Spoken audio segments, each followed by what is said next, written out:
વર્ષો પછી રામદેવપીરની સમાધિ ફરી ખોદવામાં આવી હતી। પછી જુઓ શું થયું।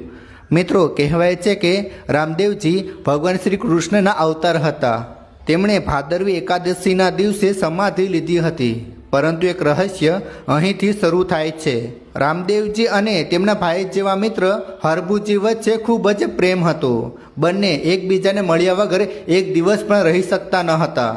પણ રામદેવજીએ સમાધિ લીધી એ વખતે હરભુજીને જાણ ન કરી, કારણ કે તેઓ રોકી લેત। કહેવાય છે કે સમાધિ પછી પણ રામદેવજી તેમના મિત્ર જેવા ભાઈને મળવા ગયા। બંનેએ વાતો કરી અને ખૂબ જ હસ્યા। પણ પછી હરભુજીને ખબર પડી કે રામદેવજી તો સમાધિ લઈ ચૂક્યા છે।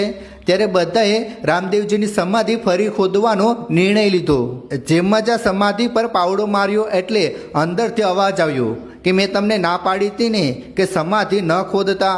મેં તમને આશીર્વાદ આપ્યા હતા કે જગતમાં કોઈ પણ બાપ પહેલા દીકરો નહીં મરે, પરંતુ હવે આ મારું વચન મિથ્યા જાય છે। આટલું બોલી અવાજ શાંત થઈ ગયો।